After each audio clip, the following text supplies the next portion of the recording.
친구가 많은 거는요, 너무너무 할 일이 많은 거예요.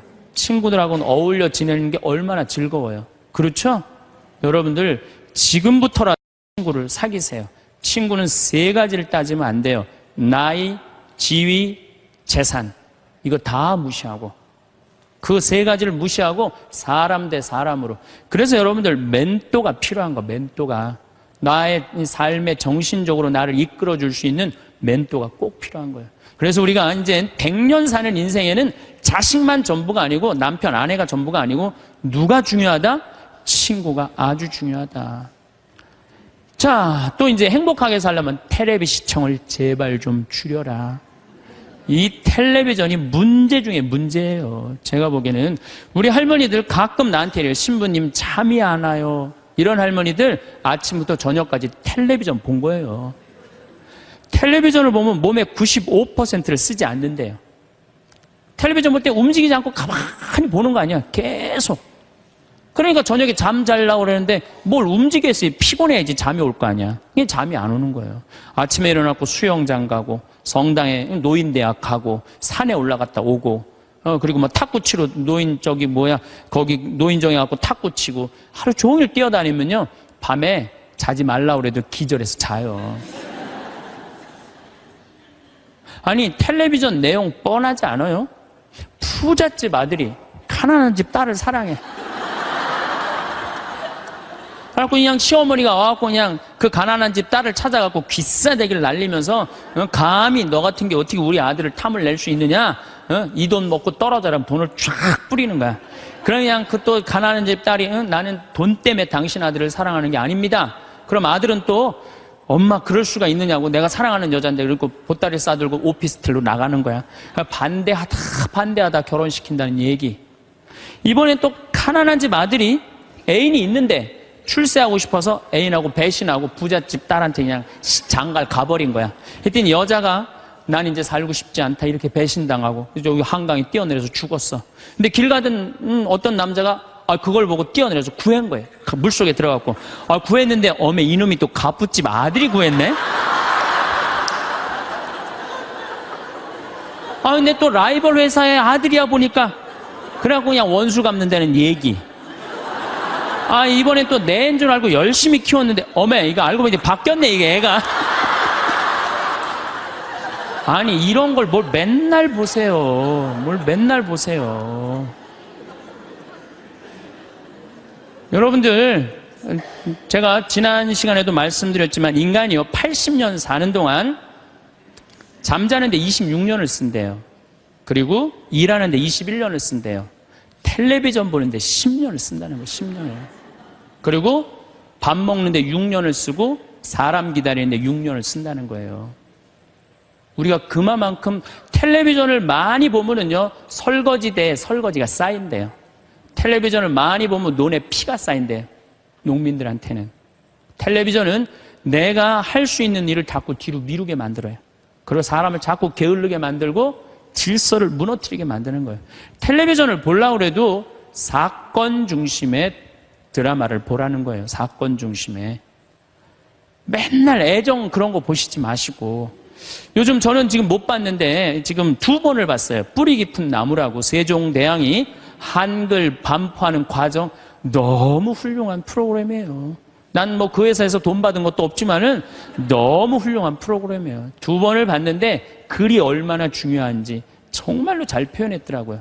그런 걸 보시라는 거예요. 내셔널 지오그래픽, 히스토리 채널, 평화방송 뭐 이런 거 보라는 거예요. 제 얘기는.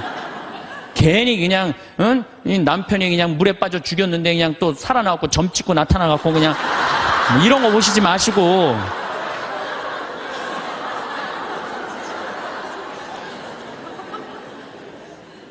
그래서 우리가 텔레비전이 굉장히 유익한 거예요. 근데 그걸 활용할 줄 몰라요. 아침부터 무작정 보는 거예요. 무작정. 네. 그래서 텔레비전을 많이 보면 치매에 걸릴 확률이 굉장히 높다는 거예요. 움직이지 않으니까. 그래서 여러분들, 저한테 많은 분들이 신부님 그렇게 바쁜데 언제 책을 3권이나 쓰시느냐고. 텔레비전만 안 보면 돼요. 텔레비전을 안 보고 4시간 하루에 투자하면은요, 1년만 책상에 앉아있으면 책 한 권 나와요.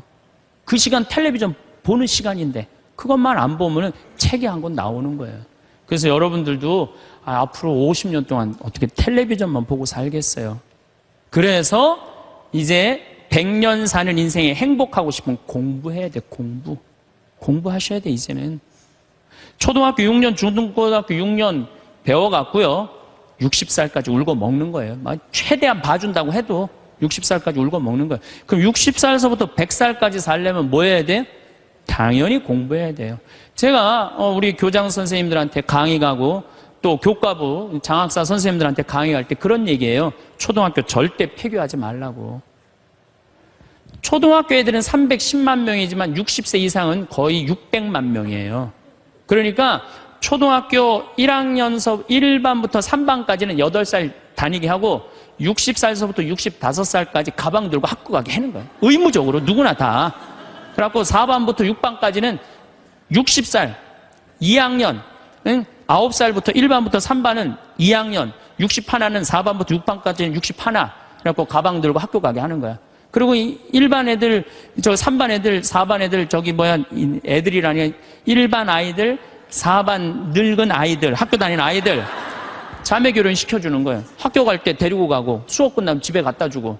폭력이 어디 있어요? 폭력이. 그런 거 없어요. 그래서 제 지론은 60살부터 65살까지 학교 다니면서 재산 관리하는 방법, 자녀들과 좋은 인간관계 유지하는 방법, 건강 관리하는 방법, 그리고 여러 가지 배우는 거, 논어도 배워도 되고 얼마나 배울 게 많아요. 그 학교 졸업한 학생에 한해서 100살까지 살 자격증을 줘라. 산다고 사는 게 아니다. 그러니까 여러분들 이제 100년을 행복하게 살려면 어떻게 하셔야 돼요? 공부하셔야 돼요. 내 사는 맛, 사는 멋 저런 거 꼭 사서 읽어보라는 거예요. 꼭 책을 많이 사서 읽어보라는 거예요. 자, 그러고 난 다음에 행복하려면 어떻게 해야 되느냐? 웃어라. 웃으면 여러분들 행복해요. 마를린 먼로가 뭐라고 그러냐면은 유머가 없는 남자를 상대하는 거는 날감자를 먹는 거와 같다 그래요. 그러니까 여러분들 만약에 남편이 30년 동안 생전 웃긴 소리 한 번도 안 했어. 그럼 여러분들은 30년 동안 날감자만 먹고 산 거예요. 날감자만. 아니 근데 60까지는 괜찮아. 60까지는. 근데 100살까지 생전 웃긴 얘기 안 해. 그럼 거의 100년 동안 날감자만 먹고 산 거예요. 그 사람 행복하겠어요? 안 행복하겠어요? 안 행복해요. 아인슈타인이요. 여러분들 언젠가 한번 봤을 거예요. 혀를 확 내물고 눈을 크게 뜨는 사진 보셨죠? 아인슈타인이 뭐라 그래요? 나의 천재성은 어디에서부터 시작된다? 유머에서부터 시작된다. 유머에서부터. 이탈리아 사람은 하루에 19분을 웃는데요. 독일 사람은 7분을 웃고 한국 사람은 하루에 1분 웃는다는 거예요. 1분 웃는. 그러니까 한국 사람들이 그래서 행복지수가 떨어지는 거예요. 안 웃어서 행복지수가 떨어지는 거예요. 여러분들 웃는 게 얼마나 좋으냐면요. 이 웃는 여자들을 보면은요, 이뻐요. 웃는 여자들을 보면 예뻐. 왜 이쁜 줄 아세요? 막 웃으면 장운동이 막 돼. 장운동이 되면 막 소화도 잘 되고 피부가 예뻐. 그럼 피부가 예쁘면 사람들이 예쁘다 그러면 또 웃으면 막 웃어. 그럼 또 장운동이 또 돼. 장운동이 되면 또 40이 되는데 얼굴이 예쁘다 그러면 또 막 웃어. 그럼 또 장운동이 돼. 계속 그 사람 이쁜 거예요. 계속. 그러니까 이쁜 여자는 이쁠 수밖에 없어요. 왜? 웃어서. 그런데 안 웃는 여자는요, 딱 안 웃어. 그럼 사람들이 말도 안 걸어. 맨날 인상 써. 그러니까 장운동이 안 돼. 소화가 안 되는 거야. 소화가 안 되니까 또 인상을 써. 그러니까 주위에서 인상 쓰니까 피해. 그러니까 피하니까 저거 왜 날 또 피해야지. 그리고 또 인상을 써. 근데 장운동이 또 안 돼. 장운동이 안 되니까 또 인상을 쓰고. 그러니까 계속 인상을 쓰는 거야. 그럼 50살쯤 되면 안 웃은 사람은요, 얼굴에 굵은 주름만 있는 거야. 굵은 주름만. 그래갖고 그냥 얼굴이 보면은요, 이마에 막 칼자국 쫙 나 있고 막 이런데 칼자국 나 있는 거야, 그냥. 그러니까 안 웃는 사람은요, 결국은 웃는 사람이 나타나면 주위에 1m 사람들이 확 모여요. 근데 안 웃는 사람이 딱 나타나면 갑자기 5m 뒤로 사람이 다 물러나요. 그 사람 주위로. 그러니까 나는 매력적인 사람이 되고 싶다. 그럼 웃으면 돼요. 여러분들, 사람은 520개의 근육이 있는데 마라톤을 할 땐 15개가 움직이는데 웃을 땐 230개가 움직인대요. 그러니까 그렇게 좋은 거예요. 여러분들 웃을 때요, 웃는 여자들, 웃는 남자들은 목 디스크도 안 걸려요. 왜 안 걸리는 줄 아세요? 웃으면서 계속 이러는데 목 디스크가 걸리겠어요?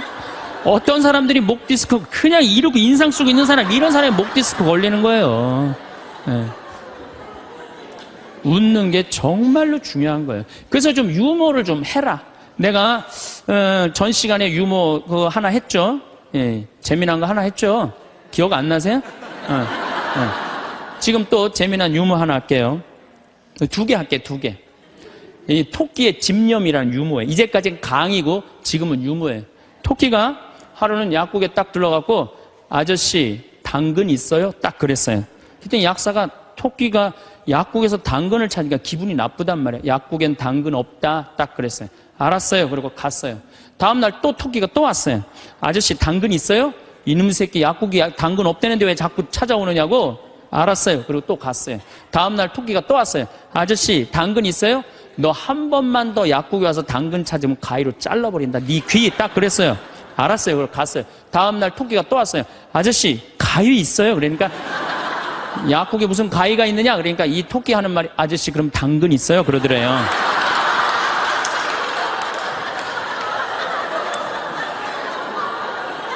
이게 토끼의 집념이라는 거, 집념. 내가 유머를 한두 개는 좀 알아갖고 유머를 하는 건 상당히 여유로운 거예요. 또 하나 재미난 얘기 해드릴게요. 이 숫자 2.5가 3한테 정말로 깍듯이 인사를 하는 거예요. 형님 안녕하셨습니까? 3이 너무 기분 좋은 거예요. 겨우 0.5밖에 차이가 안 나는데도 깍듯이 인사를 하니까 그냥 늘 그렇게 깍듯이 하는데 어느 날 갑자기 2.5가 딱 오더니 야 3 일로 와봐 딱 그러는 거예요. 깜짝 놀란 이놈이 미쳤나? 너 미쳤냐? 그러니까 왜? 나 지금 점 빼고 왔는데 너 왜 그러냐? 딱 그러더래요.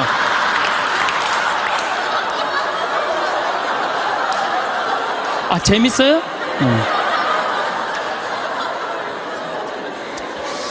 우리가 살면서 유머라는 것은 분위기를 굉장히 부드럽게 만들어줘요. 그래서 여러분들 좀 삶에 여유가 있는 사람, 이런 사람들이 유머를 잘 할 수가 있는 거예요. 그러면 집안 분위기도 좋고 온 집안이 인상을 쓰고 있어봐요. 그거 좋겠어요. 그래서 항상 웃어라. 행복하고 싶으면. 그리고 귀양 100년 사는 거 웃으면서 살면 좋지 않겠어요? 네. 웃는 사람. 그래서 일소라고 그러는 거예요. 한 번 화내면 한 번 늙고 한 번 웃으면 한 번 젊어진다. 그게 장운동 때문에 그런 거예요. 장운동 때문에. 그래서 여러분들 행복하게 살고 싶으면 어떻게 하시면 돼요? 웃으시면 돼요. 자, 맨 마지막으로 제 모든 강의의 결론입니다. 자기한테 잘해줘라. 우리는 너무 자기 자신한테 함부로 대한다. 작년 2월달에 우리 생태마을에 대장암이 걸린 교회 다니는 자매가 하나 왔어요. 우리가 그때 암 환자들이 한 10명 있었는데 마리아, 데레사, 루시아 그러니까 하루 나한테 오더니 신부님 나도 본명 하나만 달라는 거, 세례명 하나만. 이제 그렇게 부르니까 좀 세례명이 부러웠나 봐요. 돈 드는 것도 아니니까 요한나 이거 가지라고 줬어요 내가. 공짜인데 요한나가 됐어 이 자매가. 요한나가 됐는데 우리 생태마을에 작년에 암 환자가 한 10분 정도 있었는데 정말로 서로 마음이 맞는 거예요. 같은 병이 걸려 있으니까 서로 위로가 되고 정말 형제같이. 매일 이 곤드레 밥 먹으러 다니고 뻥만두 먹으러 다니고 막국수 먹으러 다니고 산채 비빔밥 먹으러 다니고 회 먹으러 다니고 또 북한에서 또 그 조개 그 아주 좋은 거 그것도 수입해다가 그것도 우리끼리 또 해서 먹고 작년에는 정말로 즐겁게 살았어요. 그런데 이 자매가 3월 말이 됐는데 뼈까지 다 전이가 된 거예요. 근데 암 환자가 뼈까지 전이가 되면 누워서 못 자요. 아파서. 앉아서 잔 거지. 다음날 성당 마당에서 날 만났어요. 날 또 꼭 끌어안더니 신부님 나 아무래도 죽을 것 같아요. 그런데 내가 여기 와갖고 3개월 동안 살면서 사는 게 이렇게 즐거운 건지 처음 알았대요. 아니 3,000원짜리 곤드레 밥을 먹으러 가도 이렇게 맛있고 즐거운 건 처음이래. 이렇게 같은 마음 통하는 우리 환자들이랑 환우들이랑 같이 먹어서 너무너무 행복했다는 거예요. 그런데 내 인생 48년을 돌아보면 행복했던 순간이 한 번도 없다는 거예요. 자기는 딸한테 하나도 안 미안하대요. 딸 자기가 빌딩 청소하고 대학까지 졸업시켰다는 거예요. 남편한테도 하나도 안 미안하대. 자기 3개월 동안 와 있는 동안 한 번도 안 와봤다는 거예요. 근데 누구한테 미안하냐면 자기 자신한테 너무너무 미안하다는 거예요. 그리고 내 어깨에 눈물을 뚝뚝 흘리고 이 자매는 일주일 만에 세상을 떠났어요. 자, 여러분들은 지금 여기 지금 50, 60까지 사신 여러분들 열심히 살지 않으셨어요? 지금까지 그렇지 않아요? 그리고 또 이 우중충한 날 강의 듣겠다고 여기 오신 여러분들은 무조건 열심히 사신 분들이에요. 그럼 여러분들은 지금 누구한테 제일 잘해줘야 되느냐면은 본인한테 제일 잘해줘야 돼요. 나는 본당 신부 10년 할 동안 교우들이 정말로 잘해줬어요. 뭐 애 생기면 애 생겼다고 밥 사주고, 애 낳으면 애 낳았다고 밥 사주고, 뭐 그냥 정말로 그냥 건수가 얼마나 많은지 몰라요. 근데 내가 강원도 평창에 농사지로 딱 들어갔는데 사람이 아무도 없는 거예요. 나 밥 사주는 사람이 아무도 없는 거예요. 그리고 그냥 밤에 나오면 얼마나 깜깜한지 내 다리가 안 보여요. 다리가 보여야지 어딜 돌아다니까. 몸만 보여, 몸만. 강시 떠도 둥둥둥둥 떠다니는, 강시 떠다니는 것처럼. 밥 사주는 사람도 없고 갈비 먹고 싶은데. 근데 난 갈비 먹고 싶으면 뭐라 그러냐면은, 창현아, 갈비 먹고 싶냐? 가자, 내가 사줄게. 난 나한테 내가 사줘요. 내가 또 회 먹고 싶으면은, 창현아, 회 먹고 싶냐? 가자, 내가 사줄게. 난 나한테 내가 사줘요. 나는 나한테 내가 사주니까 남한테 원망 안 해요. 왜? 내가 즐겁게 먹으니까. 근데 여기는 우리 많은 자매님들 자기 돈으로 사 먹을 생각은 안 하고 아들이 사줄래나 남편이 사줄래나 1년 전에도 안 사주더니 또 안 사주네 이러고 그냥 맨날 청승을 떨면은요 알아주는 사람 아무도 없다고. 그리고 여러분들 100년 동안 살 동안 여러분들 행복을 이웃이 챙겨줄 수 있을까요?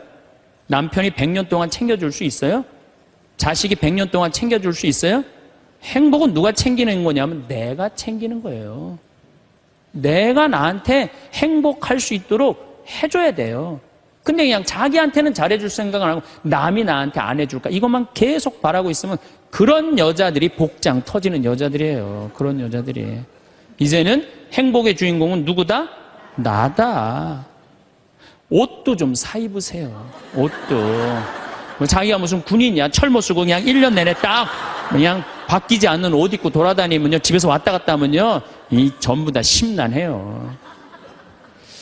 저는 지난 여름에 40일 동안 미국 LA 쪽에 순회 강연 가기 전에 서울 모본당에 강의를 갔는데 강사를 많이 줬어요. 근데 마침 또 그냥 양복이 좀 안 맞아요. 살이 좀 쭉 한 10kg가 빠져갖고. 그래갖고 양복을 좀 사 입어야 되겠다. 그래서 문정 아울렛에 가갖고 내가 양복 사 입고 갔어요. 참 우리나라 옷도 잘 만들어요. 내가 50만 원어치를 옷을 샀는데 양복 2벌, 바지 2개, 50만 원인데 그렇게 사 입고 갔어요. 그럼 미국 이제 강의를 갔더니 교우들이 그러는 거예요. 신부님 양복 너무너무 멋있다는 거, 메이커냐는 거예요. 아니라고, 나 이거 내 돈으로 내가 아울렛 가서 내가 사 입고 왔다고. 내가 사 입어야죠. 옷도 마음에 드는 거예요. 여러분들도 10만 원짜리 들었다가 너무 비싸다 그러고 만 원짜리 줍지 마세요. 작년 영명축일에 우리 어머니가 너무 이쁜 옷을 입고 왔어요. 평창으로. 그래서 내가 어머니한테 물어봤어요. 어머니 아들이 사줬냐 딸이 사줬냐 그랬더니 어머니 하시는 말씀이 사주긴 누가 사주느냐고 방송 보니까 신부님이 늙어서 옷 사 입고 싶으면 지 돈으로 사 입으라 그래서 내 돈으로 사 입었다는 거야. 내 돈으로. 근데 이 노인네가 150만 원짜리 사 입고 온 거예요. 근데 내가 잘했다고 그랬어요. 왜? 우리 어머니 아버지 자식 내 뒤도 안 돌아보고 키웠어요. 그러면 그 정도 보상받을 자격 충분해요. 난 그거보다 훨씬 더한 것도 받을 수 있다고 생각해요. 자식 위해서 재산 물려준다고 한 푼도 안 쓰고 거지같이 살기를 원하지 않아요. 그런 자식은 없을 거예요. 여러분들도 다 누구 위해서? 여러분 위해서 쓰세요. 그리고 대신 건강하게 사세요. 여행도 다니세요. 우리 어머니 77, 아버지 79 때 내가 그랬어요. 어머니 아들이 신부인데 예루살렘은 갔다 와야 되지 않느냐. 아버지 아들이 신부인데 베드로 성전은 갔다 와봐야 되지 않느냐. 같이 갔다 오자. 그랬더니 어머니가 우리 외삼촌이 아주 부자였는데 미국에 작은 외삼촌 만나러 갔다가 거기서 돌아가셨어요. 객사하신 거죠. 그랬더니 어머니 하시는 말씀이 우리 집은 멀리 가면 객사는 전력이 있어서 안 간다는 거예요. 그래서 내가 그랬어요. 자식들이 티켓 다 끊어놨으니까 갈래면 가고 말래면 말아라. 예. 그랬더니 어머니 아버지가 2달 전에 이제 가보니까 손잡고 산에 올라갔다 내려갔다 하더라고요. 길에서 안 죽으려고 체력 보강한다고. 한 달 전에 가보니까 옷 다 사 입고 준비 끝났어. 성지순례를 갔는데 6시에 나오는데 5시 반에 나오는 거예요. 12일 동안 한 군데도 안 빼고 다 다니시는 거예요. 밥 먹으면서 내 손으로 안 하니까 밥도 너무 맛있다고 그냥 먹는 거예요. 그 토요일 날 저녁에 한국에 들어왔어요. 저녁 가족끼리 식사를 하고 저녁에 이제 헤어지고 다음날 아침에 성지순례 간 사람들 전화를 하는데 다 비몽사몽이야. 집에 전화했는데 전화를 안 받는 거예요. 핸드폰도 안 받으시고. 난 두 분이 너무 힘들어서 돌아가셨는 줄 알았어요. 근데 2시에 통화가 됐어요. 아버지 왜 전화를 안 받느냐고. 그러니까 아버지가 자식들 전부 다 약수물 떠다 대주시거든요. 그 이제 10일 동안 집을 비웠으니까 그 성지순례 끝나고 아침에 일어나고 약수도로 간 거예요. 어머니는 어디 가니까 파마로 간 거예요. 파마로. 나이 80대도 여행 다니는데 아무 문제 없어요. 여러분들 집 잡혀서 다니세요. 네. 여러분들 한류 많이 들어봤죠? 깜짝 놀랄 일이에요. 내가 일본에 가서 드라마를 보면요, 정말로 재미없어요. 정말로 재미없어요. 근데 우리나라 드라마 보면요, 정말 재밌어요. 어쩜 그렇게 잘 만들어, 드라마를. 저기 대장금을 내가 케냐 나이로비에 갔는데 거기서 나오더라고요. 중동에서 나오는 거 말할 것도 없고. 중동에서 대장금 할 때는 시청률이 90%라 아예 가게를 열 수가 없대. 사람이 돌아다니지 가게를 열지. 그러니까 사람이 없으니까 가게 사람들도 일찍 들어와서 다 보는 거예요. 그러니까 전 국민이 다 본다는 거예요. 참 대단하지 않아요? 그래서 대한민국이라는 거예요. K-팝 이것도 만만치 않죠. 소녀시대, 원더걸스, 비스트, 2NA, 이름 알지, 샤이니, 이름 알지도 못하는 거 그냥 막 뛰어나와갖고 춤추는데 나는 저게 대단한가 했더니 아이고 제가 캐나다하고 미국에 강의를 갔는데요. 1.5세대 아이들. 엄마 아빠는 한국 사람이지만 걔네들은 미국에서 태어난 아이들이 나한테 와서 뭐라는 줄 알아요? 신부님, 나는 한국 사람인 게 너무 자랑스럽다는 거예요. 그게 무슨 소리냐? 아니 미국 애들이 와갖고 한국 음악을 틀어놓고 이게 무슨 뜻이냐? 이거 너무 좋다. 그 정도로 인기가 대단하다는 거예요. 아니 오죽하면 영국에서 애들이 데모를 했겠어요. 우리가 공연 한 번 했는데 한 번 더 해달라고. 참, 문화는요 선진국이 끌고 가는 거예요. 그렇다면 이미 우리나라는 문화 선진국이 된 거예요. 이제 만족하고 살아야 되거든요. 근데 우리는 아직도 무슨 병이 들어있어? 1등병이 들어있는 거야. 아직도 1등병이 들어있는 거야. 아니 나는 전교 1등은 들어봐도 전국 1등 하라고 아들 때리는 건 난 그게 이해가 안 가는 거예요. 전교 1등이라는 것도 꿈도 못 꾸는데 전국 1등을 안 한다고 아들을 야구방망이로 때리고 골프채로 때리고 이게 우리의 불행이에요. 여러분들 1등 한다고 행복해요? 출세한다고 행복해요? 여러분들 요즘 텔레비전 보면요 다 감옥 가는 사람들이요 출세하고 돈 많고 1등 하는 사람 다 감옥 가요. 그렇지 않아요? 여러분들은 감옥 가고 싶어도 보내주지도 않아요. 여러분 감옥 가고 싶어 보내주지도 않아. 출세한 사람들이 고통을 겪는 거예요. 제일 행복한 사람은요 1 더하기는 2다. 하루하루를 성실하게 사는 사람은 나쁜 짓 안 하고 도둑질 안 하고 사기 안 치고 그리고 성실하게 사는 사람이 매일 일 끝나고 성당에 와서 평일 미사하고 저녁에 갖고 성서 읽고 그리고 주무시는 분들이 제일 행복한 분들이에요. 제가 얼마 전에 서안이라는 데를 다녀왔어요. 진시황 묘 있는데. 근데 그 진시황을 끌던 마차가요 말이 4마리야 4마리. 그 대단한 진시황을 끌고 가는 마차가 말이 4마리예요. 여기 정조 임금이 아버지 육릉에 갈 때 여기서 말 몇 마리 끌고 왔는지 알아요? 전체 행렬이 120마리도 채 안 됐어요.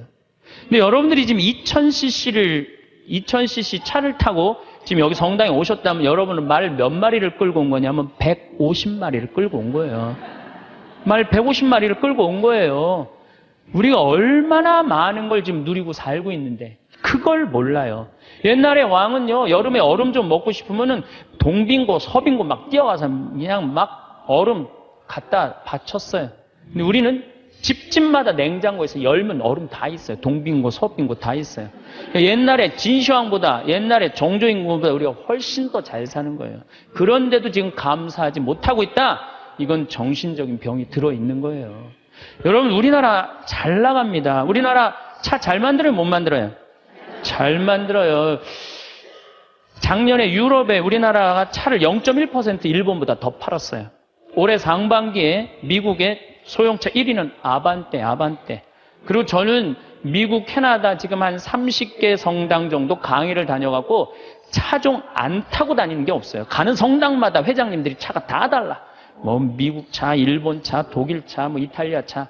근데 솔직히 저는 제가 우리나라 차를 타고 다니는데 제가 타고 다니는 차보다 좋다라고 느낀 차는 없어요. 그렇다고 제 차가 무슨 뭐 벤츠 이런 거 아니에요. 우리나라 차예요, 우리나라 차. 짧은 시간 내에 남들은 100년 역사가 넘는데 우리는 겨우 30년, 40년 됐는데도요. 세계 4위 시장이에요. 4위 시장. 대단한 거예요. 텔레비전 잘 만들어요? 못 만들어요? 잘 만들어요. 2009년 기준으로 미국 LED 텔레비전 시장 90%가 한국 텔레비예요. 유럽에서는 뭐 내가 2004년인가 5년 갔을 때 이미 우리나라 LG가 거기 1위. 참 잘 만들어요. 파나소닉이라는 일본 텔레비전 회사가요. 한 달 전에 손들었어요. 텔레비 사업을 포기했어요.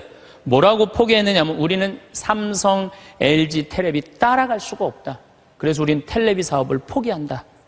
차 잘 만들죠. 텔레비전 잘 만들죠. 배 잘 만들죠. 휴대폰 잘 만들죠. 반도체 잘 만들지. 우리가 땅이 넓어요. 그렇다고 자원이 많아요. 정말 국민들 똑똑한 거 하나로, 성실한 거 하나로 이렇게까지 올라왔으면 행복해야죠. 근데 왜 OECD 30개 국가 중에 행복 등수가 25등이냔 말이에요. 욕심이 너무 많아서 그래요. 여러분들 지금 누리고 있는 것에 대해서 감사하지 못해서 그래요. 욕심 많은 사람은 기쁘게도 못 살고 감사도 못해요. 여러분들 마음 안에 지금 욕심을 조금만 버리면요 정말로 행복하게 살 수 있어요. 여러분들 참 우리나라 행복한 나라예요. 우리나라처럼 살기 좋은 나라가 없어요. 우리가 6.25 전쟁 끝났을 때 우리나라가 어느 정도로 살았느냐면 세계 가난하기로 세계 6위였어요. IT 아시죠? 지난해 지진이 일어났던 IT하고 똑같았어요. 근데 지금 50년이 지난 지금 IT는 어떻게 삽니까? 정말로 거적대기 속에서 살아요. 그런데 50년이 지난 우리나라는 지금 어떻습니까? 세계 경제 규모 13위, 소비지수 7위, 이탈리아보다도 더 잘 써요. 그리고 올해 1조 달러 경제 규모 1조 달러. 우리 어렸을 때는요 100억 달러 수출 맨날 그러고 자랐어요. 그거 배우고 자랐어요. 그런데 1000억 달러도 아니고 1조 달러. 대단한 거예요. 정말로 대단한 거예요. 전 세계에 이런 나라가 한 나라도 없는 거예요. 원조 받는 나라에서 원조 해주는 나라. 그래서 제가 이 대단한 사람들이 모여 살아갖고 우리나라 이름이 대한민국이라고 그런 거예요. 대한민국이라고. 여러분들 우리나라 국부의 원천은 어디에 있다고 생각하세요? 국부의 원천은 살림에 있어요. 살림에. 전 세계에서 잘 사는 나라의 첫 번째 조건은 살림입니다. 독일이 그렇고 일본이 그렇고 미국이 그래요. 우리나라가요, 산림 녹화가 유엔에서 뭐라고 그랬냐면은 개발도상 국가 중에 산림 녹화를 성공한 나라는 대한민국 하나라고 그래요. 우리 지금 여기 할머니들 어렸을 때 산 빨겠어요, 안 빨겠어요?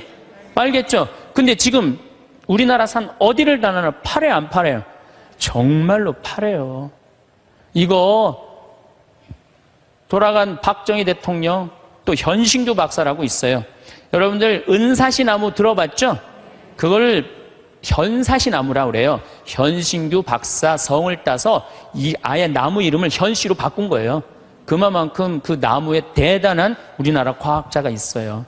그 다음에 뭐 옛날에 이 산림청이 원래는 농림부에 있어야 되는데 우리나라는 산림청을 내무부에 넣어버렸어요. 왜 내무부에 넣느냐면 그 갈비 긁어가면은 그 사법권 행사하려고. 세계적으로 그런 예가 하나도 없다는 거예요. 그만큼 산림 녹화의 의지가 강했던 거예요. 지금 60대, 70대 되신 우리 할머니, 할아버지들이 사방공사 다 하고 맨날 가서 식목일에 나무 심고 이래서 이 나라가 이렇게 잘 살게 된 거예요. 우리나라가 언제부터 산림 녹화가 끝나냐면 1980년에 산림 녹화가 끝나. 그때부터 경제 성장 시작한 거예요. 제대로 된 성장. 이렇게 산이 풍요로운 나라가 없어요. 그런데 국민들이 안 행복해. 그 기가 막힌 산을 보고도. 그러니까 우리가 가지고 있는 가치에 대해서 우리 스스로 모르는 거예요. 5000년 역사상 지금처럼 대한민국이 국부가 정말로 탄탄한 적은 없었어요. 요즘 제가 너무너무 대한민국에 대해서 전 자랑스러워요. 뭐 강의 외국을 나가면서 또 뭐 여기저기 여행 다니면서 환경 문제 때문에 좀 다니면서 내 나라가 너무너무 나는 우리 수원교구의 그 수원교구 대리구장 신부님이라고 있어요. 최재용 신부님이 정말 기가 막힌 말씀을 하시더라고요. 어떤 말씀을 하시냐면은 우리 이제 신부들이 이제 서품식 때 막 신부들이 한 30명 나오니까 막 서품 시간이 2시간, 3시간 막 길어지니까 신부들이 짜증을 부리니까 신부님이 이런 말씀을 하시더라고요. 나는 말이야, 이 고속도로에 차가 막혀 있으면 가슴이 막 너무 터질 듯한 기쁘대요. 터질 듯하게. 무슨 소리냐 그랬더니 자기 어렸을 땐 차 구경하기 하루에 한 대도 구경 못 했다는 거예요. 한 대도 구경 못 했는데 지금은 그 차가 너무 많아갖고 이게 그냥 꽉 차 있으면요, 내 나라가 이렇게 잘 살게 됐구나. 터질 듯 하다는 거예요. 저 얼마 전에 창원에 강의를 갔는데 그 창원에 가보니까 그렇게 트럭이 많더라고요. 근데 신부님 말씀을 듣고 그 트럭 사이에 껴서 저도 가면서 막 가슴이 터질 것 같더라고요. 이렇게 우리가 행복하구나. 다른 나라는 다 망해 나가는데 우리나라는 얼마나 잘 극복하고 있어요. 그러면서 신부님 말씀이 서품식 옛날에 신부 하나 둘 나오는데 지금 30명씩 나오는데 그 줄 서서 가는 거 보면 가슴이 터질 듯하다는 거예요. 그 터질 듯한 거랑 우리나라 자동차 터질 듯한 거랑 똑같다는 거예요. 그 말씀 들어보니까요, 정말로 맞는 말씀이에요. 이렇게 정말로 행복한 나라에서 국민들이 왜 감사하지 못하느냐고요. 하나 아쉬운 게 있다면은 우리나라가 다 잘 나가요. 근데 제가 환경운동하는 신부로서 제일 걱정되는 건 뭐냐면 식량이에요, 식량. 뭐 FTA가 어떻게 되는지 난 잘 모르겠어요. 그렇지만은 역사적으로 대왕 칭호를 듣는 사람들은요, 국민들 배 안 굶겨요. 식량 자급률 높여요. 세종대왕이 그랬어요. 세종대왕이 뭐라 그러냐면 백성은 밥을 하늘로 삼고 나라는 백성을 하늘로 삼는다고 그랬어요. 먹는 게 굉장히 중요합니다. 먹는 걸 무시하는 임금은요, 성군이 될 수가 없어요. 그래갖고 이 세종대왕이 뭘 했느냐면은 추구기. 이거 다 농사 때문에 한 거예요. 해시계. 이것도 다 농사 때문에 한 거예요. 27%의 백성이 굶어 죽었어요. 세종대왕 때. 근데 세종대왕 때 그거를 해결을 한 거예요. 정조 임금은 수원 서호에다가 인공 호수를 만들었어요. 그래갖고 제발 우리 백성들 안 굶긴다고 어떻게? 안 굶긴다고 뭐를 했느냐면은 거기 연구소를 했어요. 그래서 여러분들 농촌진흥청이 왜 지금 수원 서호에 가 있는 줄 알아요? 그 세종대왕의 전통을 이어받는다고. 근데 지금 우리나라가 식량 자급률이 27%밖에 안 돼요. 그런데 이번에 FTA를 통해서 더 포기하겠다는 거예요. 우리가 쌓아놓은 거 하루아침에 무너지는 건 식량이에요, 식량. 그래서 이 식량 문제만 우리 국민들이 정말 의식을 갖고 해결해 나갈 수 있다면 대한민국은 앞으로 세계 4위, 3위까지 올라갈 수 있어요. 그 다음에 또 하나 잘해야 되는 거, 국회의원들. 제발 좀 싸우지 좀 않았으면 좋겠어요. 응? 이 예산안 처리를 한 번도 제때 처리한 적이 없어. 올해도 그냥 넘어가고 있어요. 국민들은 너무 잘하는데, 국민들은 너무 대단한데, 우리 국회는 세계 5대 최대 최악의 국회라고 선정이 됐으니 이게 참 안타까운 거죠. 내가 여의도 와서 강의해서 하는 소리에 저기다 대고 지금. 예. 그래서 우리는 정말로 이제 감사하면서 살아야 된다. 감사하는 사람은요, 행복할 수 있어요. 그렇다면은 우리가 이제 어떻게 하면 행복하게 살 수 있느냐? 그걸 말씀을 드리겠습니다. 우리가 성모님한테 은총이 가득하신 마리아여, 그러죠? 여러분, 은총이 가득한 게 뭐죠? 제가 이렇게 미사를 이렇게 봉헌하다 보면은요, 그 자리에 맨날 미사 참여하는 자매가 있어요. 그 자매가 딱 앉아있으면 미사 할 맛이 나요. 그 자매는 나한테 무슨 자매냐면 은총이 가득한 자매예요. 내가 성당을 한 10년을 졌는데, 성당을 짓는다고 저녁에 삽자루를 쥐고 계속 삽질을 하고 있는데 기운이 안 나. 근데 형제 하나가 와갖고 딱 넥타이를 부르고 삽을 딱 잡으면요, 내가 기분이 너무 좋아요. 그 형제는 무슨 형제예요? 은총이 가득한 형제. 근데 우리는 성모님한테 은총이 가득한 마리아라고 그래. 그래서 성모님은 왜 은총이 가득하냐? 천사가 나타나갖고 마리아, 아이를 가질 것이다. 성모님의 첫째 반응은 그 말뜻이 무슨 말뜻일까? 곰곰이 생각해요. 은총 가득할 사람, 할 수 있는 사람은 첫 번째 조건은 곰곰이 생각하는 거. 내 인생이 어떻게 될까? 내가 처년대 아이를 가지면은 내가 이 아이랑 같이 돌에 맞아 죽지는 않을까? 요셉, 남편한테는 어떻게 해야 되나?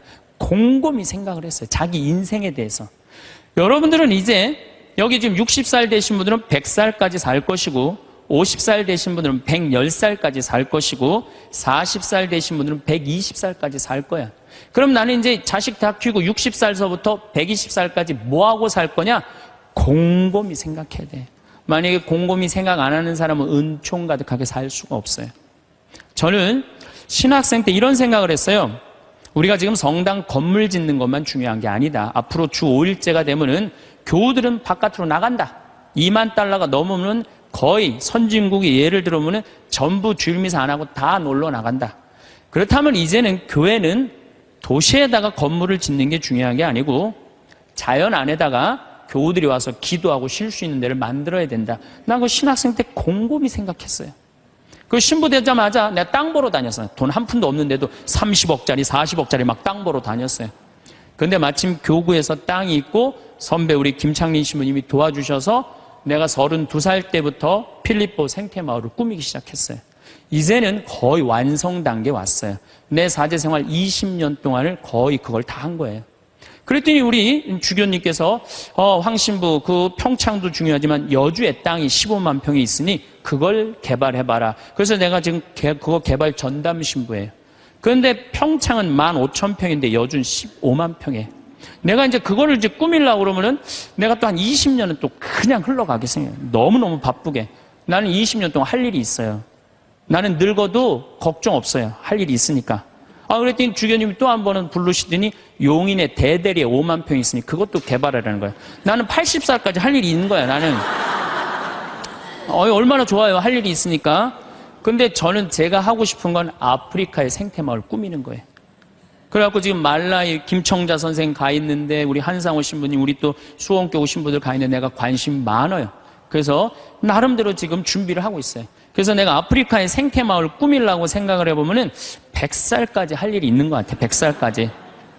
그리고 이제 대한민국을 나는 전체로 생태마을을 꾸미고 싶은 게 꿈이에요. 그래서 우리나라에 한 40개 생태마을을 꾸미고 싶어요. 그럼 난 120살까지 할 일이 있는 거야. 늙어서 할 일이 기다리고 있다. 이거 행복한 거예요. 여러분들 만약에 내가 60살에서부터 120살까지 아무것도 할 일이 없다. 그건 사는 게 저주예요. 오래 사는 게 저주예요. 여러분들 오늘 이후에 계획을 한번 짜보세요. 나는 60살에 뭘 할 거고 70살에 뭘 할 거고 80살에 뭘 할 거고 90살에 뭘 할 거고 100살에 뭐 할 거다. 신부님 언제 살지도 모르는데 그 사람처럼 바보가 없어요. 죽을 때 죽더라도 계획은 가져야죠. 계획이 이씨 살다가 죽는 사람이랑 계획 없이 그냥 대책 없이 100살까지 사는 사람이랑은 삶의 질이 틀린 거예요. 그래서 여러분들 이제 행복하게 살려면은 그런 생각을 곰곰이 해라. 두 번째, 내가 행복하려면 뭐 해야 되냐면 운동해야 돼. 아프면 안 돼요. 100살까지 살면서요, 이제는 죽지도 못해요. 죽을 만하면 살려갖고 오고 죽을 만하면 살려갖고 와서 죽지도 못해요. 이제 의술이 좋아갖고 죽지도 못해요. 그럼 귀양 앞으로 50년 살 거 어떻게 사는 게 좋을까요? 건강하게 사는 게 좋은 거죠. 그래서 여기 지금 대충 연령층을 보니까 50, 60대들이 많으세요. 여러분들 대개 50, 60년 더 살아요. 그러면 여러분들 수영장 다니셔야 돼요. 수영장 가갖고 뭐 자유형 버터플라이 이런 거 하라는 거 아니에요.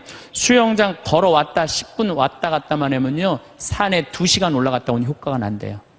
허벅지에 근육이 안 풀리면은요, 죽을 때까지 누워서 뒤 가릴 수 있다는 거예요. 그런데 운동 안 하고 가만히 있는 할머니들 70살, 80살 되면요, 움직이지 못해요. 그럼 아들이 막 들었다가 화장실 갖다 놓고 씻고 그게 사는 거예요? 그렇게 100년까지 사는 거는 사는 게 아니죠. 그리고 여러분들 이제 한 70, 80대 갖고 이제 똥 오줌 싸기 시작하면요, 여러분들 어디 위에 누워서 자느냐면 비닐 위에 누워서 자요. 이불을 맨날 빨 수 없잖아요. 그러니까 두꺼운 비닐로 깐다고요. 그럼 거기서 이제 똥 싸면 이제 그거 딱 꺼내고 거기 또 뉘우고 똥 싸면 또 뉘우고 그러는 거예요. 그렇게 살기 싫으면 어떻게 해야 돼요? 운동해야 돼. 수영장 다니. 무슨 돈으로? 집 잡혀서. 여러분들, 자식들한테 재산을 물려준다고 자식을 사랑하는 길이 아니에요. 늙어서 자식 나 신경 안 쓰고 자기네들 나름대로 잘 살게 도와주는 게 어떻게 하는 거예요? 자식 도와주는 거예요. 그러니까 지금 누구한테 잘해주는 게, 나한테 잘해주는 게 누구 도와주는 거야? 자식 도와주는 거예요. 그래서 여러분들 이제 자신을 위해서 사세요. 옛날에 40살, 50살까지 살 때는요, 자식 위해서 살아도 돼요. 왜? 내가 그냥 대충 살다가 적당히 알아서 죽어주니까. 한 부모가 46, 47에 죽어주면은요, 병이 들어도요, 별로 자식들 힘들이지도 않아요. 근데 70살에서부터 누워서 100살까지 누워있으면은요, 자식 미치는 거예요. 그러니까 누구한테 오늘 이후부터 잘해줘라? 본인한테 잘해줘라. 그 다음, 이제 100살까지 사는 세상에는 친구가 중요해요. 친구가. 1살서부터 50살까지 살 때는 자식, 남편, 아내, 이게 전부예요.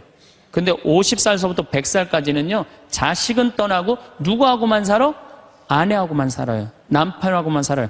그 아내, 남편 이러고 둘이서 50년 동안 쳐다보고 있으면은요, 미쳐요. 나가갖고 친구도 만나고 어울리기도 하고 며칠 안 보였다가 또 보이기도 하고 그래야지 남편도 소중하고 이러는 거지. 그냥 30년 동안 한 집에서 같이 있으면요 미치는 거예요. 친구는 이제 나이를 따지면 안 돼요. 친구. 난 제일 친한 친구가 86살이에요. 86살.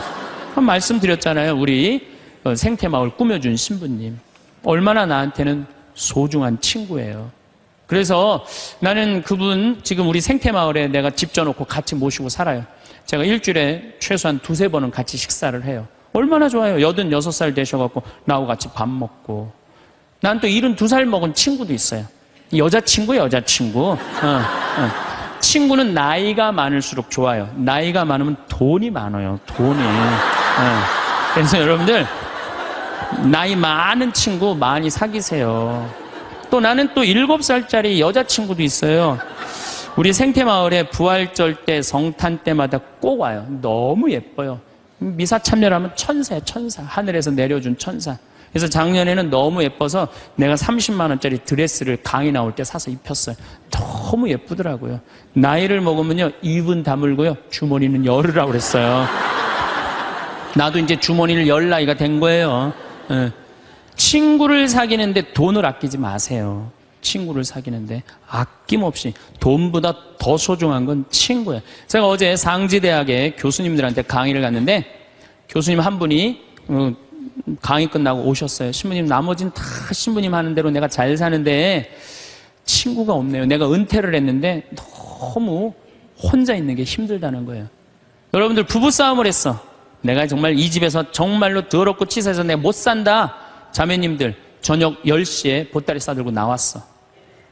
딱 나왔을 때 친구한테 전화해갖고 친구야 나 지금 보따리 싸갖고 나왔거든. 나 좀 재워줘라 라고 전화할 수 있는 친구 3명 있느냐? 있으세요? 그 집에 남편도 있고 자식도 있고 그런데 그 집에 가서 남편 딴방에 가서 자라고 그러고 그 친구랑 잘 수 있는 친구 3명이 있어요? 차라리 찜질방 가서 자는 게 낫지. 응? 그런 친구 3명이 있어야 된다는 거예요. 저는 우리 생태마을이 올해도 한 3만 5천 명이 왔어요. 사람들이 왜 이렇게 많이 오느냐고 그래요. 또 주교님들도 그렇게 물어보세요. 이렇게 운영이 잘 되느냐고. 다른 교구 주교님들이.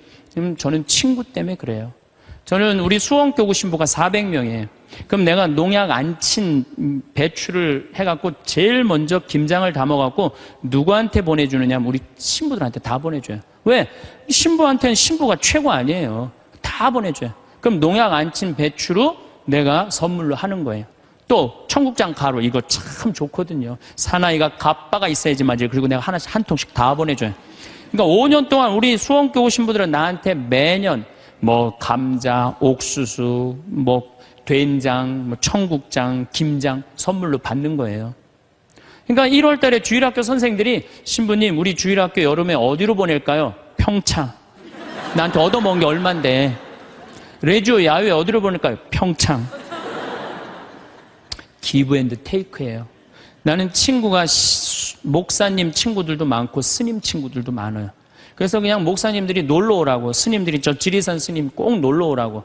근데 시간이 너무 없는 거야. 나 그 친구들 다 만나러 다니려면 200살 살아도 모자라 지금. 제가 언젠가 행복 강의 때도 말씀드렸지만 요한 바울 2세 교황님이 돌아가시면서 뭐라 그랬냐면은 나는 행복합니다. 여러분들도 행복하십시오. 그리고 돌아가셨어요. 이분이 1920년에 태어나셔서 2005년에 돌아가셨어요. 근데 이분이 안 행복할 게 뭐 있어요? 얼굴 잘생겼지, 키 크지, 노래 잘하지.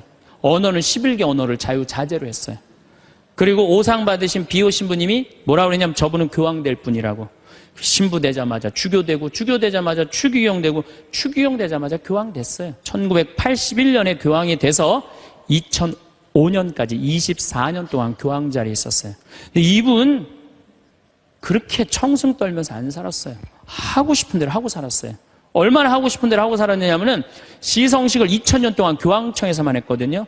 근데 이분은 뭐라 그랬냐면 나는 나가서 한다. 누가 교황청에서 하라고 누가 정해놨느냐? 그래갖고 84년에 한국에 오셔서 시성식 하신 거예요. 파격적이시죠. 갈릴레오 갈릴레이 둥그렇다니까 그냥 옛날에 교황들이 평평하지 이놈은 뭐가 둥그러냐. 그러니까 이번 교황님이 요한 바울 2세 교황님이 500년 만에 미안하다. 너 감옥에 가두고 탑에 가둬서 사과했어요. 동방교회 파문한 거 철회했어요. 그랬더니 동방교회 수익권 인정해 줬어요. 그리고 102회에 걸쳐서 136개 나라를 순방한 거예요. 거의 24년 동안 교황청에 있은 적이 없어요. 전 세계 돌아다니냐고. 그래서 그분을 평화의 사도라고 그러는 거예요. 하고 싶은 대로 다 하고 돌아가시면서 나는 행복합니다. 여러분들도 행복하십시오. 그리고 돌아가셨단 말이에요. 여러분들도 이제 그만 자식 위해서 희생하세요. 집 잡혀갖고 먹고 싶은 거, 입고 싶은 거, 여행 다니고 싶은 거 다 다니세요. 다 다니고 한 90살 때 이제 죽을 때쯤 통장에 500만 원 딱 남겨놓고 자식들 불러요. 부르고 이렇게 말하세요. 나는 행복했다. 하고 싶은 대로 다 해서. 니네들도 행복해라. 그리고 돌아가셔야 돼요. 제일 내가 가슴 아픈 분들이 어떤 분들이냐면은 한 60살쯤 암이 걸려갖고 인생 돌아보니까 고생만 했단 말이야. 죽을 때 울면서 딸 불러서 엄마처럼 살지 말아라. 그리고 죽는 사람이 제일 가슴 아파요. 여러분들 죽을 때 이렇게 말씀하고 돌아가셔야 돼요. 엄마처럼 살다가 행복하게 살다가 너희들도 마지막 날에 하늘나라에서 다시 만나자. 아버지처럼 행복하게 살다가 어떻게? 마지막에 하늘나라에서 우리 다시 만나자. 그리고 돌아가셔야 돼요. 그래서 여러분들이 내가 내 마음 안에 슬픔, 괴로움, 고통, 불행이 꽉 차 있어. 그러면 내가 이웃한테 뭘 나눠줄 것 같아요? 슬픔, 짜증, 원망 이것만 나눠주게 돼 있어요. 근데 내 안에 기쁨이 흘러 넘쳐. 그냥 평화가 너무 흘러 넘쳐. 감사가 흘러 넘쳐. 행복이 흘러 넘쳐. 그런 분들은 이웃한테 뭘 줄 것 같아요? 기쁨, 평화, 그 다음에 구원까지 줄 수 있어요. 그래서 여러분들 돌아가시는 날, 하느님한테 돌아가시는 날, 하느님 정말로 이 세상에 와서 정말 감사합니다. 이렇게 당신 믿고 살아와서 나는 이 세상을 너무너무 행복하게 살았습니다. 그리고 돌아가실 때 꼴까닥 돌아가시라 이거예요. 그래서 여러분들 절대 돌아가시면서 엄마처럼 살지 말아라. 그리고 돌아가시지 말고 엄마처럼 살아라. 그리고 돌아가시고 행복하게 사시다가 가시기를 바라겠습니다. 긴 세월이 흘렀습니다. 굽이굽이 흐르는 강물처럼 때로는 빠르게 때로는 천천히 우리의 시간도 쉼 없이 흘러 여기까지 왔습니다. 뒤를 돌아보면 아득한 풍경이 펼쳐집니다. 기억하십니까? 흙먼지 날리던 신장로의 풍경과 저녁 짓는 냄새가 정겹던 골목길을 말입니다. 그 시절의 가난은 분명 불편했지만 마음까지 가난하지는 않았습니다. 이웃과 밥 한 그릇, 김치 한 쪽을 나누는 것이 당연했던 그 온기가 지금의 풍요보다 더 값진 것이었음을 우리는 때때로 깨닫습니다. 치열했던 봄과 뜨거웠던 여름을 지나 이제는 풍요로운 결실을 거두고 모든 것이 제자리로 돌아가는 가을의 문턱에 서 있습니다. 우리가 걸어온 길 위에는 실로 많은 것들이 변했습니다. 아무것도 없던 벌판에 높은 건물들이 들어서고 상상 속에서나 그리던 일들이 눈앞에 현실이 됐습니다. 세상은 참으로 놀랍게 발전했습니다. 그 격동의 시간을 온몸으로 겪어내며 우리는 땀과 눈물로 오늘의 풍요를 일구어냈습니다. 한때는 왕들도 누리지 못했던 것들을 이제는 평범한 우리들이 당연한 듯 누리며 살아갑니다. 이 모든 것은 우리가 지나온 세월의 성실한 증거이며 묵묵히 시대를 견뎌온 우리 모두의 자랑스러운 훈장입니다. 그런데 문득 이런 생각이 듭니다. 모든 것이 풍족해진 지금 우리의 마음도 그만큼 풍요로워졌을까요? 냉장고를 가득 채운 음식보다 따뜻한 밥 한 그릇에 온 가족이 둘러앉았던 그 시절의 온기가 그리워질 때가 있습니다. 손안에서 세상 모든 소식을 들을 수 있지만 정작 마음 터놓고 이야기 나눌 사람을 찾지 못해 외로움을 느끼기도 합니다. 수많은 이들과 연결되어 있지만 그 관계의 깊이는 오히려 얕아진 것 같아 공허함이 밀려오기도 합니다. 가진 것은 많아졌지만 정작 마음에 무엇을 담아야 할지 몰라 헛헛한 바람이 스쳐 지나갑니다. 우리는 어쩌면 너무 많은 것을 손에 쥐려다 가장 소중한 것을 놓치고 있는지도 모릅니다. 행복은 저 멀리 있는 무지개가 아니라 우리 발치에 피어나는 작은 들꽃과 같습니다. 멀리 있는 것을 잡으려고 손을 뻗는 동안 우리는 이미 내 곁에 있는 소중한 것들을 잊고 살아갑니다. 깊이 숨을 들이마시고 내쉬는 이 순간의 평온함, 창문으로 스며드는 따스한 햇살의 감촉, 오랜 시간 함께해준 낡은 의자의 편안함, 이 모든 것이 당연한 것이 아니라 더 없는 선물이자 기적입니다. 우리의 마음밭에 감사의 씨앗을 심을 때 비로소 행복의 싹이 돋아납니다. 무엇을 더 가질까를 고민하기보다 지금 내가 가진 것들을 가만히 들여다보는 시간이 필요합니다. 지나간 날들의 좋은 기억들을 먼지 묻은 보석처럼 꺼내어 닦아보는 것도 좋습니다. 후회나 아쉬움이 아닌 따뜻한 감사함으로 그 시간들을 어루만져 보는 것입니다. 그 안에 이미 우리가 찾던 평화와 기쁨이 고스란히 담겨 있습니다. 나이가 든다는 것은 무언가를 잃어가는 과정이 아니라 불필요한 짐을 내려놓는 지혜를 얻는 과정입니다. 젊은 날 우리를 무겁게 짓누르던 욕심과 기대를 하나씩 내려놓을 때 우리의 영혼은 비로소 자유로워집니다. 타인의 시선에서 벗어나 오롯이 나 자신으로 존재하는 시간이 시작되는 것입니다. 누군가와 나를 비교하며 애태우던 마음도 세월의 강물에 씻겨 옅어집니다. 각자의 삶은 저마다의 속도와 색깔을 가지고 있음을 이제는 알기 때문입니다. 누군가는 빨리 피는 꽃이고 누군가는 늦게 피는 꽃일 뿐 피지 않는 꽃은 없다는 것을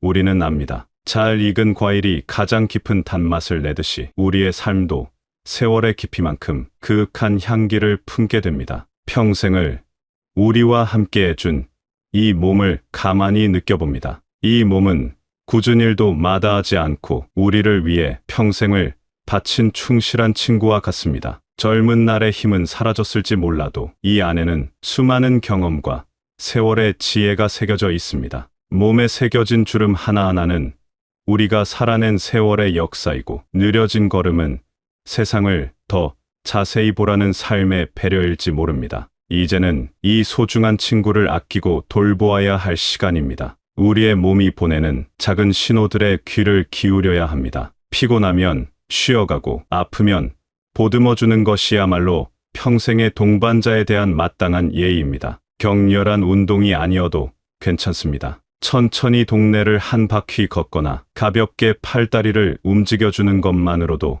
우리의 몸은 기뻐합니다. 움직인다는 것은 살아있다는 가장 분명한 증거이며 내일의 활력을 약속하는 소중한 의식입니다. 건강하게 움직일 수 있다는 사실 하나만으로도 우리는 세상 가장 큰 부자입니다. 스스로의 힘으로 걷고 세상을 바라보고 음식을 맛볼 수 있는 이 모든 순간을 소중히 여겨야 합니다. 삶이라는 긴 여행길에서 가장 좋은 길동무는 역시 사람입니다. 살아오면서 수많은 인연을 만나고 헤어졌습니다. 물론 먼저 떠나보낸 인연들에 대한 그리움이 사무칠 때도 있을 겁니다. 그 기억들은 아픔이 아니라 우리 삶을 수놓았던 아름다운 무늬로 남겨두어야 합니다. 그들이 남긴 사랑과 추억을 품고 살아가는 것, 그것이 남은 우리가 할 수 있는 가장 아름다운 추모입니다. 이제 우리 곁에 남은 사람들은 참으로 귀한 인연들입니다. 나이나 지위, 재산을 따지지 않고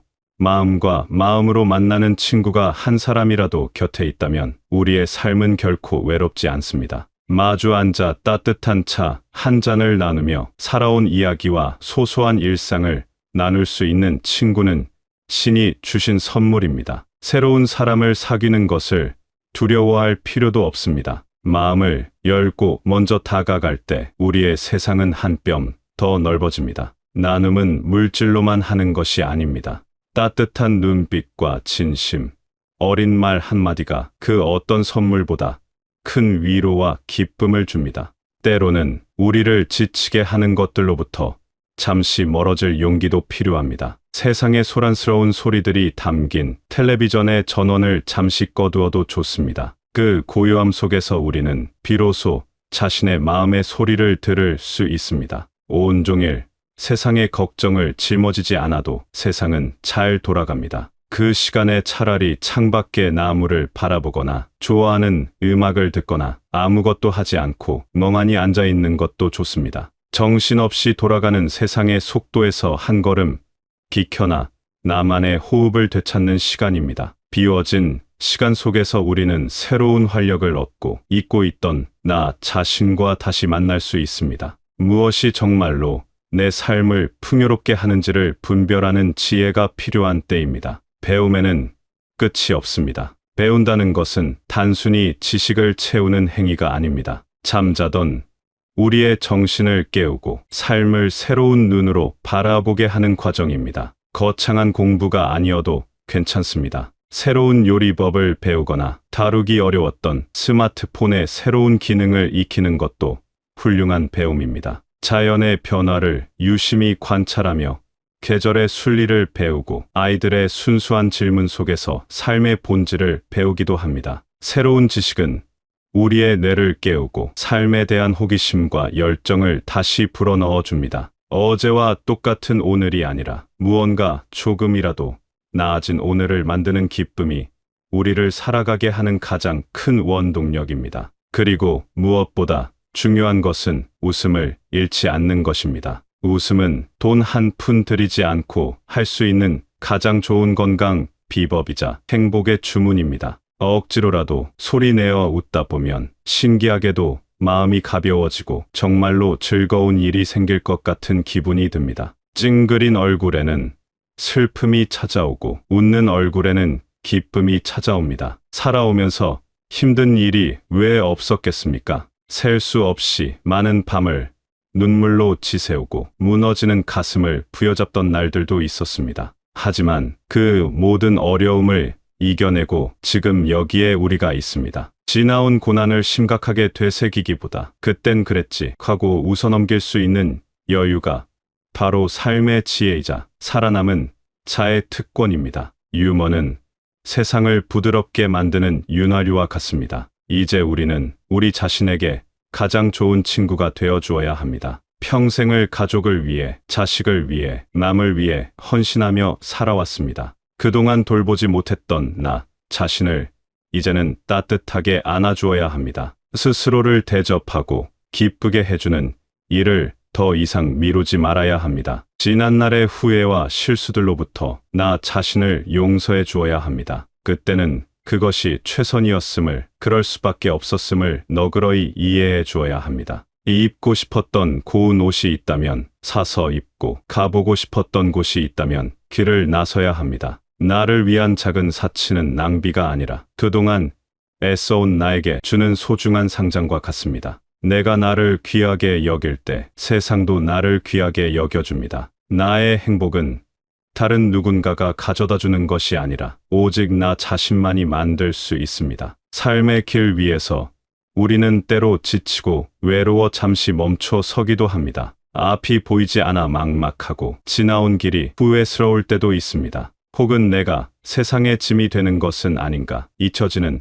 존재가 되는 것은 아닌가 하는 두려움이 엄습할 때도 있습니다. 하지만 괜찮습니다. 모든 삶에는 저마다의 무게가 있고 모든 걸음에는 저마다의 의미가 있습니다. 완벽한 인생은 어디에도 없습니다. 조금 부족하고 서툴렀기에 우리의 삶은 더 인간적이고 아름다웠습니다. 당신이 걸어온 그 모든 길은 결코 헛되지 않았습니다. 당신의 존재 자체가 누군가에게는 따뜻한 빛이었고 세상에 하나뿐인 소중한 이야기였습니다. 당신은 결코 짐이 아니며 당신의 지혜와 경험은 이 세상의 무엇과도 바꿀 수 없는 귀한 자산입니다. 그러니 이제 자신을 너무 다그치지 마십시오. 애썼다, 고생했다, 이만하면 잘 살아왔다고 스스로를 다독여 주십시오. 떠오르는 해가 장엄하듯이 지는 노을 또한 눈부시게 아름답습니다. 우리의 삶도 그러합니다. 지금 이 순간 평온하게 숨 쉬고 있음에 감사하며 오늘 하루를 온전히 살아가면 됩니다. 그것이 우리에게 주어진 가장 큰 축복이자 삶의 마지막까지 지켜나가야 할 가장 중요한 약속입니다. 당신의 오늘이 평안하기를, 당신의 마음이 고요한 행복으로 가득 차기를 진심으로 기원합니다.